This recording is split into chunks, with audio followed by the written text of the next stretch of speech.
Hello guys, welcome to my channel Dreamscape Diaries. This movie's name is Strange World. कहानी है एक ऐसे शहर की जिसके चारों तरफ बड़े बड़े ऊंचे ऊंचे पहाड़ ही पहाड़ हैं और यहाँ के लोग बहुत आम से जिंदगी गुजारते हैं। यहाँ तक कि उनके पास बिजली भी नहीं है। यहाँ के लोगों को लगता है कि पहाड़ की दूसरी तरफ जाकर वो लोग तरक्की कर सकते हैं, लेकिन आज तक पहाड़ के उस पार कोई भी नहीं जा पाया। लेकिन यहाँ एक आदमी ने जब उनके शहर की बहुत सी मुश्किलें हल की तो शहर के लोगों को लगने लगा यही आदमी इन पहाड़ों के दूसरी तरफ जाकर उनकी जिंदगी बेहतर बना सकता है। वो इस आदमी को अपना हीरो समझने लगे और वो आदमी भी इन सारे लोगों की ख्वाहिश पूरी करने के लिए अपनी एक टीम बनाकर पहाड़ों को पार करने की कोशिश करना शुरू कर देता है। ग्लेड के साथ साथ उसका एक बेटा है सर्चर और साथ ही कुछ और साथी। वो लोग पहाड़ को पार करना शुरू कर देते हैं। हालांकि उसका बेटा ये काम नहीं करना चाहता। अब रास्ते में उनके सामने आ जाता है एक गार, जिसको पार करने के बाद ही वो आगे बढ़ सकते थे।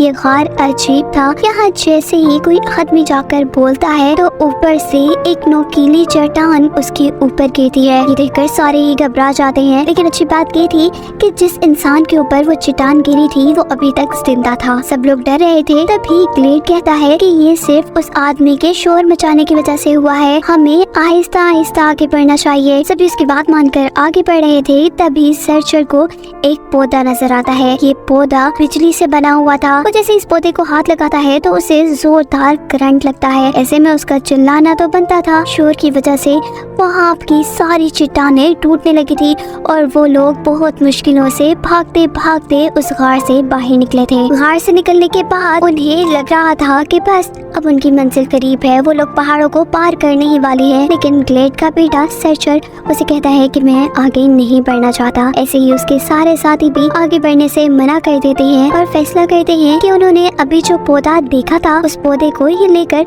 अपने शहर चले जाएंगे। उन्हें बिजली का तो नहीं पता था, लेकिन हाँ ये पता था कि इस पौधे में ताकत थी और इस ताकत का इस्तेमाल करके वो लोग अपने शहर को तरक्की दे सकते थे। ग्लेड मना करता है, लेकिन जब कोई उसकी बात नहीं सुनता तो वो अकेले ही पहाड़ों को पार करने का फैसला करता है और बाकी सब लोग ये अजीबोगरीब पौधे लेकर चले जाते हैं वापस अपने शहर में। सीन कट होकर 25 साल बाद का सीन दिखाया जाता है, जहाँ सर्चर ने अपने शहर में बहुत सारे वो पौधे लगा लिए हैं। वो उनके फलों को बेचकर पैसे कमाता है, जबकि शहर के लोग उन फलों से इलेक्ट्रिसिटी लेते हैं। इसी इलेक्ट्रिसिटी की वजह से उनका शहर बहुत ज्यादा तरक्की कर गया था। इसीलिए ग्लेड और उसके बेटे सर्चर के स्टैचू भी शहर के दरमियान में लगाए गए थे। दिखाया जा रहा था सर्चर की फैमिली को, जिसमें उसका एक बेटा भी था जो कि अपने डैड की तरह एक फार्मर यानी किसान नहीं बनना चाहता था। वो तो अपने दादा की तरह पूरी दुनिया घूमना चाहता था। लेकिन ये बात सर्चर को बिल्कुल पसंद नहीं थी। एक दिन जब सर्चर के घर पर सभी लोग काम कर रहे थे तो वहाँ बहुत ज्यादा ज़लज़ला आने लगता है। जमीन हिलने लगती है और बाहर जाने पर उन्हें पता चलता है कि यहाँ कोई शिप आकर रुकी है। उसके अंदर से निकलती है एक औरत जो कि सर्चर से ही मिलने आई थी। वो सर्चर को दिखाती है कि जो पौधे और फल वो उगाता है उन पौधों में कोई बीमारी आने लगी है, जिसकी वजह से वो पौधे और पैदा नहीं हो रहे और सड़ते जा रहे हैं। इस सब के इलाज के लिए वो सर्चर को अपने साथ चलने को कहती है। वो जाना तो नहीं चाहता था, लेकिन क्या करता, अगर ये पौधे जल जाते तो उसे पैसे भी न मिलते और उसका शहर भी आगे ना बढ़ पाता। खैर ऐसे सर्चर उसके साथ जाने लगता है। रास्ते में उन्हें पता चलता है कि सर्चर का बेटा भी छुपकर उसकी शिप में आ गया था। सर्चर उसे देखकर काफी गुस्सा होता है और तभी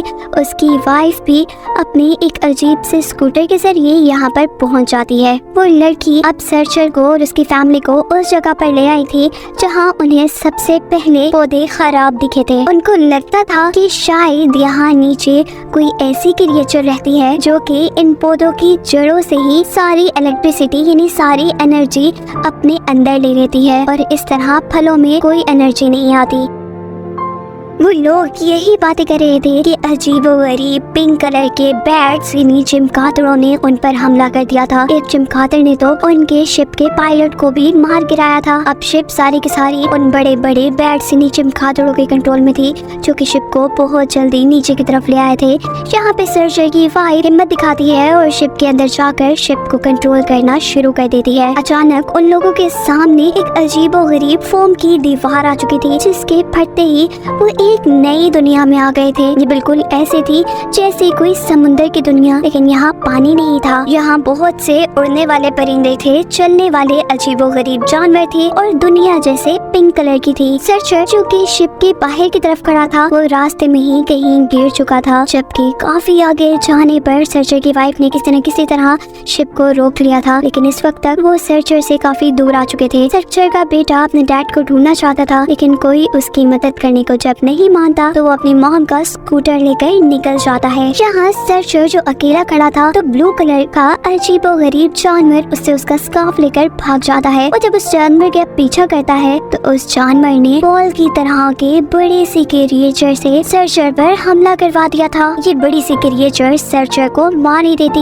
लेकिन तभी यहाँ कोई उसकी मदद के लिए आता है और अपनी फायर गन से उस क्रिएचर को मार देता है। यह आदमी कोई और नहीं बल्कि सर्चर के डैड ग्लेडी थे, जिन्हें हमने मूवी के बिल्कुल स्टार्ट में देखा था, और वो दोनों बाप बेटा 25 साल बाद एक दूसरे को मिलकर बहुत ही ज्यादा खुश होते हैं। दिखाया जाता है अब सर्चर के बेटे को, जो कि उसे ढूंढते हुए काफी थक चुका था। तो जैसे ही आराम करने के लिए अपने स्कूटर को कहीं खड़ा करता है तो जमीन हिलने लगती है। पता चलता है कि वो जमीन पर नहीं एक अजीब से जानवर पर खड़ा था, जिसने उस लड़की को नीचे गिरा दिया था और उसका स्कूटर लेकर वो भाग चुका था। तभी यहाँ उसे वही ब्लू कलर का जानवर मिलता है जिसने उसके डैड का स्कार्फ चुराया था। वो उस जानवर से मदद मांगता है अपने डैड को ढूंढने के लिए, जबकि दूसरी तरफ ग्लेड को भी शक होता है कि यहाँ हो ना हो कोई और तो है, क्योंकि उन्हें जमीन पर एक बैज मिला था। ये बैज सर्चर के बेटे का ही था। इससे उनको पता चलता है कि सर्चर का बेटा भी यहीं नहीं है, और वो लोग एक मॉन्स्टर में बैठकर उसे ढूंढने के लिए निकल जाते हैं। यहाँ सर्चर का बेटा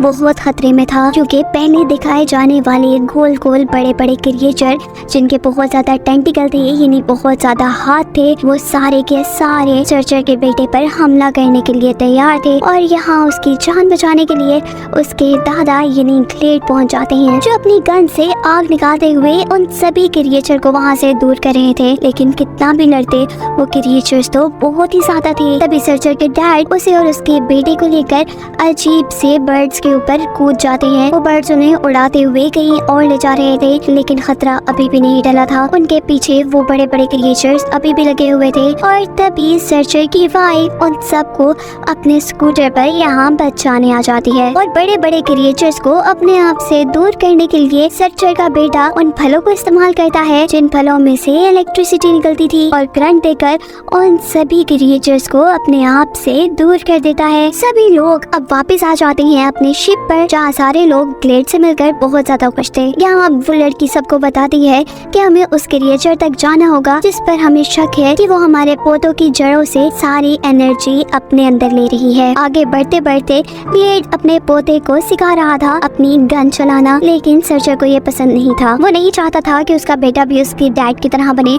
और उसे छोड़ जाए। खैर उन लोगों का मेन मकसद तो अपनी मंजिल तक पहुंचना था, और रास्ते में उनके सामने आ जाती है एक ऐसी जगह जहां ऊपर से ग्रीन कलर का एसिड गिर रहा था। अगर उसके अंदर ये लोग अपनी शिप ले जाते तो उनकी शिप जल जाती, साथ ही वो लोग भी। तभी वो ब्लू कलर का जानवर जिससे सर्चर के बेटे ने दोस्ती कर ली थी, वो उस एसिड में रहने वाले क्रिएचर से बात करता है, जो क्रिएचर्स उन्हें इस एसिड से निकाल कर दूसरी जगह ले जाती है। लेकिन इतनी आसानी से तो खतरे खत्म नहीं हो सकते थे। यहाँ उनके ऊपर दोबारा वो पिंक कलर की चिमगादड़ी यानी बैट्स, जिन्हें हमने पहले भी देखा था, वो हमला करना शुरू कर देती हैं। लेकिन कुछ ही सेकंड बाद उन्हें पता चलता है कि ये सारी की सारी बैट्स उनकी शिप पर हमला नहीं कर रही, बल्कि वो तो आगे जा रही है। खैर अब उन लोगों ने ये देख लिया था कि ये पिंक कलर की क्रिएचर्स ही उनके पौधों की जड़ों से एनर्जी ले रही थी और उनके पौधों की जड़ों को खराब कर रही थी। अब उन लोगों को लग रहा था कि इन सारी क्रिएचर्स को मारकर वो अपने पौधों को ठीक कर सकते हैं। वो लोग अब अपने बिजली वाले फलों का इस्तेमाल करते हैं, उन्हें अपने गन्स में डालकर इन अजीब सी चिमगादड़ों पर हमला करते हैं ताकि ये सारे जानवर मर जाएं और उनके पौधे कोई भी खराब ना करे। लेकिन वो ब्लू कलर का जानवर जो कि सर्चर के बेटे का दोस्त बन गया था, वो सर्चर को ये सब करने से रोक रहा था। यहाँ सर्चर जब अपने बेटे को अपनी मदद करने को कहता है तो वो इनकार कर देता है। वो कहता है कि मैं आपके पौधों को बचाने के लिए मासूम जानवरों को नहीं मार सकता। ये सुनते ही उन लोगों के दरमियान में बहस हो जाती है कि क्या किसान यानी फार्मर्स अच्छे होते हैं या वो लोग जो नई नई चीजें ढूंढते हैं, जो नई नई जगह एक्सप्लोर करते हैं। सर्चर का बेटा जब अपने डैड से बातों में नहीं जीत पाता तो वो खामोशी से नाराज होकर वहाँ से चला जाता है। सर्चर को डर लगता है कि कहीं उसका बेटा भी उसे उसके डैड की तरह छोड़ न जाए, इसीलिए वो अपनी एक अजीब से स्कूटर को लेकर अपने बेटे को मनाने आता है। वो दोनों उस पर बैठकर बड़े बड़े पहाड़ों को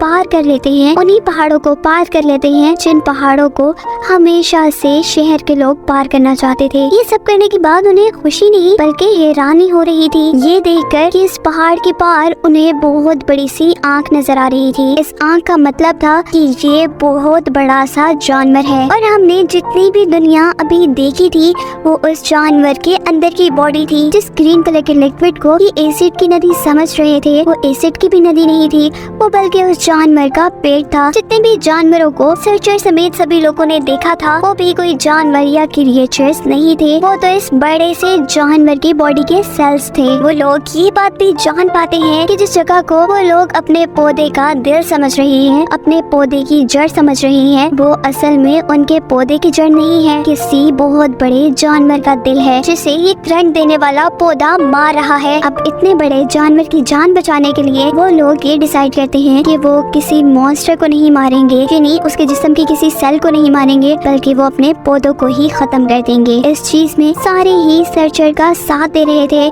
जो पहुंच चुका था उस बड़े से जानवर के दिल के पास, जिसके इर्द गिर्द उसके पौधों के जड़ों ने जाल बनाया हुआ था। इसी वजह से उस जानवर का दिल सही तरह से काम नहीं कर पा रहा था। वो उस पौधे की जड़ों को काटने लगता है। हालांकि इस काम में उसे बहुत बार करंट लगता है, लेकिन वो फिर भी हार नहीं मानता। जैसे ही सर्चर और उसके डैड पौधे की जड़ों को काटते हैं तो बड़े से जानवर के सारे सेल्स बाकी जड़ों को खुद ब खुद खा लेते हैं। जैसे ही उस बड़े से जानवर का दिल उन जड़ों से आजाद होता है तो वो दोबारा धड़कना शुरू कर देता है, जिसे देखकर सभी लोग खुश हो रहे थे। वो जानवर अब ठीक हो चुका था, सारे खुश हो जाते हैं और उस जानवर के अंदर से अपनी शिप को लेकर बाहर आ जाते हैं। अब ग्लेड का यानी सर्चर के डैड का भी उस पहाड़ी को पार करने का सपना पूरा हो चुका था, जिन्होंने देख लिया था कि इस पहाड़ी के पार और कुछ भी नहीं है सिवाय पानी के। असल में वो लोग एक बहुत बड़े टर्टल के ऊपर जिंदगी गुजार रहे थे, एक बहुत बड़े कछुए के ऊपर जिंदगी गुजार रहे थे। उनका जो शहर था वो कछुए की पीठ पर था, जिसके इर्द गिर्द बड़ी बड़ी पहाड़ियाँ थी। वो लोग अब दोबारा अपने उसी शहर में आ गए थे जहाँ सर्चर के साथ उसके डैड और उसका बेटा भी रहता था। सभी मिलकर किसान की तरह काम करते थे और हंसी खुशी जिंदगी गुजारने लगे थे, जिसके साथ ही कहानी ही खत्म हो जाती है। I like this video, then like, subscribe and share and comment for next movie.